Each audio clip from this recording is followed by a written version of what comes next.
Ang alamat ng ahas. Sa isang nayon sa Katagalugan, may naninirahang isang magin. Ang biyudang si Aling Sima at ang kanyang anak na si Masung. Bagamat malaki ang pangangatawan ni Masung ay sobra naman ang kanyang kawalang hiya. Ano ka ba naman, ana? Sana man lang ay linangin mo ang lupang iniwan ng iyong ama. Sayang na lang ang pagpapalaki ko sa iyo. Inubos mo lamang ang pera sa pag-inom ng alak, ang wika ni Aling Sima. Ayan na naman kay. Pagod ako at huwag ninyong isusumbat sa akin ang ibinibigay ninyong pera sa akin dahil sa tungkulin ninyong bigyan ako ng pera, ang sagot ni Masung. Walang nagawa si Aling Sima kundi ang tumahimik. Alam niyang walang patutunguhan ang pag-usap nilang mag-ina dahil sa maling katuwiran ng ana. Hindi lang ubod ng tamad si Masung, siya ay ubod pa ng taka. Hirap na ang kanyang ina sa bukid samantalang siya ay naroon at sarap sa pagtulo. Tamad na nga siya ay basagulerop. Isang araw, natutulog ang matanda ng gulantangin ito ng ingay ng pinto. Humahanggos si Masung at naghahanap ng bulok dahil may nakaaway siya. Walang nagawa si Aling Sima kundi ang sumigaw at humingi ng tulong sa kanyang mga kapitbaha. 6 na lalaki ang nagtulong-tulong para lamang mapigil sa pakikipag-away si Masung. Marami ng sinaktang tao si Masung kapag ito ay nagwawala kaya't siya ay kinatatakuta. Isang araw, wala siyang inabutang pagkain sa bahay. Gutom na gutom pa naman siya. Galit na pinuntahan niya sa silid ang kanyang ina at pabulyaw na nagsabing, "Bakit hindi ninyo ako ipinaghanda ng pagkain? Anak, may sakit ak.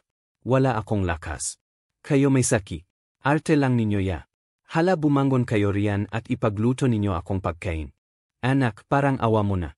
Ikaw na muna ang maghanda ng iyong makakain," ang lumuluhang sabi ni Aling Sim. "Ako? Magluluto, ano ako babae? Hindi maari, hala bumangon kayo at magluto," ang bulyaw ni Masung na sabay sipasain. Sa kawalanghiyang inasal ng anak ay hindi na nakapagtimpi pa si Aling Sima at nagwikan. "Walang utang na loob, lapastangan na anak, ikaw na ubod ng tapang ay gagapang sa lupa at kailanman ay hindi ka na makakatayo sapagkat habang buhay kang gagapa. Mananatili ang iyong kabagsikan at lalo kang katatakutan ng mga tao." Tinawanan lamang ni Masung ang sinabi ng ina.